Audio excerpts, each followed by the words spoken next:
Hey, what's up guys? In this video I'm going to be building my Ableton Live template for Ableton Live 10. I haven't got around to building the new one yet, so I'm just going to do that right here. Templates are a really cool way to avoid setting up the same thing every time you start a new project. So let's dive in.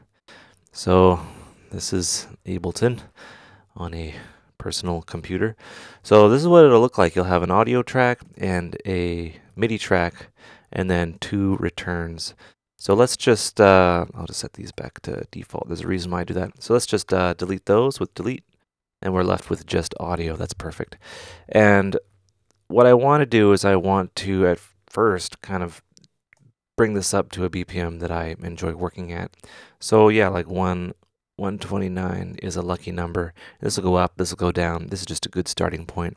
And I'm going to set this guy to none. But if I'm working in session view, I'll just set this to 1 bar.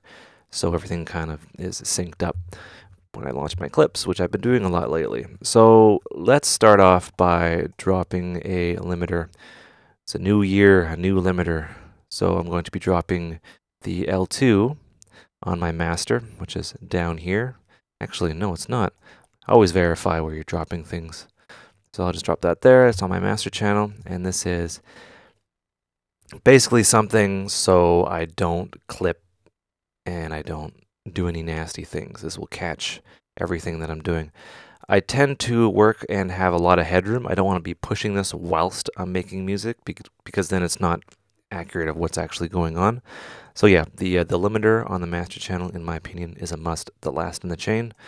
And I'm going to bring this down to -3, which I use for added headroom and for making videos. It's just what works for me, and for the preview as well. So my master channel is almost set up. What I like to do is just to add a equalizer on there with just nothing on it, because I tend to want to as I'm making music, kind of accentuate certain parts and see what's going on overall. But I might not need to do this anymore because I can group within group, so I can kind of have a pre-master effects thing and then just have the mastering down here. But anyway, this is just how I roll. So that is the Pro Q2, both by FabFilter, which is the very high quality company that makes high quality plugins. So there's that. So the master channel is now set up. Let's put that there. And let's go to our audio channel. I want to add two things that I've added since the beginning of time to all my channels, which is an EQ8 and then a compressor. And I just leave them as is. That's all we're going to be looking at. I'm going to select both of them and I'm going to copy. And I'm going to insert another audio track. And then just do that. The reason why I'm inserting a new audio track is because you get like a different color each time. You can just duplicate these, but whatever. So we'll duplicate. No, we're not going to duplicate. I said it and then I did it. So yeah. So all three of these guys have an audio chain, or yeah, just an EQ and a compressor. So that's a frequency and amplitude control. And if I'm, getting adventurous, I might even add a utility. You'll figure these things out as you go, and you'll find out what works for you. So these will be my audio tracks, and that's all well and good. I might color them a certain thing, but whatever. Actually, you know what? I will.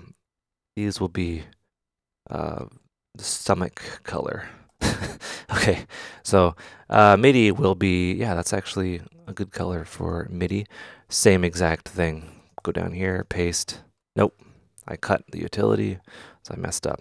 Hope you're still with me. Thanks for enjoying the previous video, by the way, the steamed hams. Kind of memey, but there was some education in there, and that's all well and good. So I got 4 of these here. So I got my audio, I got my MIDI, and as I'm creating a track, I can just move MIDI down or move it up and build my track this way. And once I use 3, I'll just go to this one, and I'll just duplicate, and then I have an extra MIDI, so I can keep on creating MIDI tracks. So this is something that I used to do a lot because I'd want to just quickly get ideas down and all that. And if, yeah, we'll just leave it like that. So these are our audio channels. I won't bother naming them, but they're color-coded, and I'll just name them later anyway. So here's where the cool part happens. What I do is I set up, let's say, like a spacer channel with nothing on it, and this will be white. And then I'm going to insert an audio channel here. And yeah, this will be for my NT1A, which is a microphone behind me. That works well. I have it set to in, so you can maybe kind of see it, right? That's, picking up on the other end of the room. I clap now. And yeah, that will be that one. And this is just for recording. And these will be my recording channels. So yeah, they're labeled now. So the SM57's behind.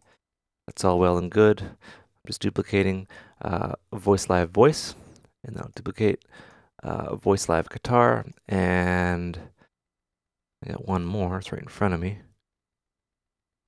Actually, I don't have the. Let's just pretend that I had the Virus TI labeled. That would be another one. Anyway, this is just for the sake of example.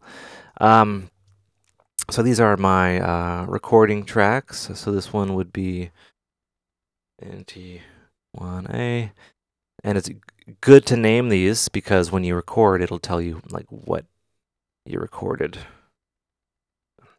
I have an SM57 pair that I kind of record with, amps and things like that for the T9. So this is voice live vocals, and then this one, voice live guitar.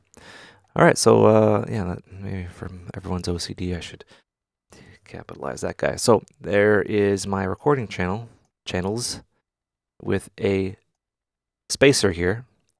And yeah, I can record and like move things down, and I just arm whatever I want to record, and it's all ready to go. I don't have to set this up every time. It's yeah, it's good to go. And let's see here, what else is there? Oh yeah, maybe something at the top here.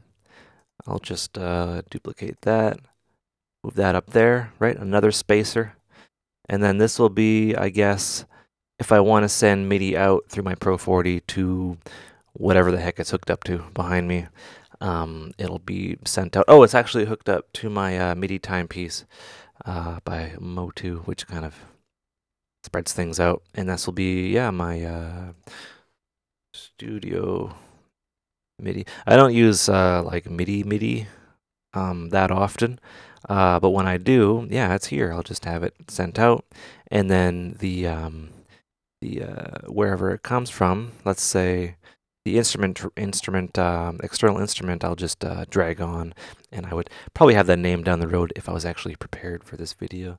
So yeah, there's that. A couple things you can do. You can select your favorite click situation. I believe you can change it now. What else is there? Yeah, and each one has that. If you want to have returns, set those up. There's nothing wrong with that. Totally, you can set up returns. But using the same effect on your returns each time tends to get kind of boring. And we'll try like lexicon reverbs and the Fab Filter Pro R, things like that. Different reverbs, different delays, different kind of tape things. And yeah, so I wouldn't set those up as default and using the same ones each time. So basically, yeah, you get your vocalist or whatever you're doing, get a nice headphone mix using the returns, and it's not the same each time. It depends on the vibe, things like that. But by all means, set it up if you'd like to. So that is basically it. Yeah. Oh, another thing is press Tab. And yeah, you can have this set up to how you like it. You can set it up so the split stereo pan mode is default for all of them. And you have like big VU meters. You have your routing. You have all your stuff here with all that.